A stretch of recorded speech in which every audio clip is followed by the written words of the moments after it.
My data are secure, my data is secure. That's the grammatical quandary we are talking about today. But before we dive in, my name's Alex. I'm a hacker and information security geek, and on this channel, we look at cybersecurity through the lens of an attacker. We also look at ways that we can become more productive, more knowledgeable, and overall happier hackers. And today, we're talking about how to become better tech writers.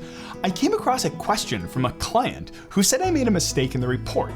And when I looked at it, I asked the question, is my data secure? And then I went on to answer it. And he corrected me saying it should be, are my data secure? Immediately it put me into defensive mode where I wanted to roll my face across the keyboard and tell him he was wrong. But before I did that, I stopped. I'm like, I always want to become a better writer. I always want to become more knowledgeable in what I do. So I stopped and I decided to research it. And what I found was absolutely bonkers. I stumbled on a battle that's been raging for centuries, especially in the mathematics, science, and computing spaces. And what I found is they're both right. And we're gonna geek out about it right now. In researching and geeking out about this, I found one of these terms is definitely winning. But let's compare the two right now. My data are secure. The reason why this is correct is because the original Latin data is a plural form. Therefore, it follows all the standard English rules. Whereas my data is secure, data is an English word, and when English speakers use it, they're not required to continue following the Latin rules, especially when the word's been in English for centuries.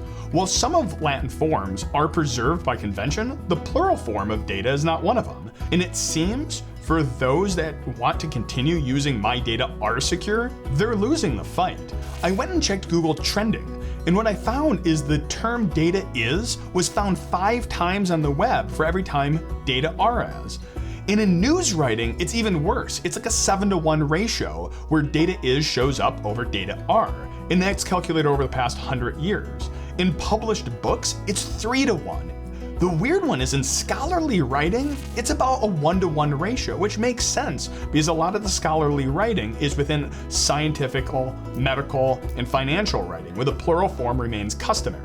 Most English speakers treat this as a singular mass noun, and it's well established within both edited and non-edited writing, though some people are going to continue to fight that the singular form is incorrect. So where does this leave me for my writing? Is it data are or data is? Will I sound smarter by saying data are, or will just issue more arguments? I decided I'm going to use data is.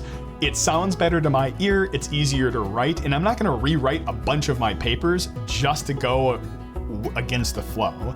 Data is clearly winning. Now, the one caveat to this is if I publish a case study for MIT who uses data R, I'll just follow their standard. The worst part about researching this is now I can't unring this bell. It's going to be living rent-free in my head for every report. Every single time I write data is or data are, I'm gonna be thinking back to this. And now you are too. You don't like that? Hit the dislike button.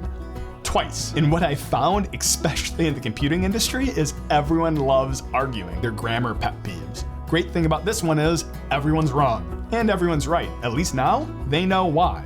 If you're in the mood to continue learning, go ahead and check out my scoping video. Even if you're not a penetration tester, there's a few tips you might be able to pick up while scoping projects for clients. If you're in the mood to be entertained, go and check out my Daemon video. It's my favorite hacker fiction book of all time. Thanks for watching, and I'll catch you next time.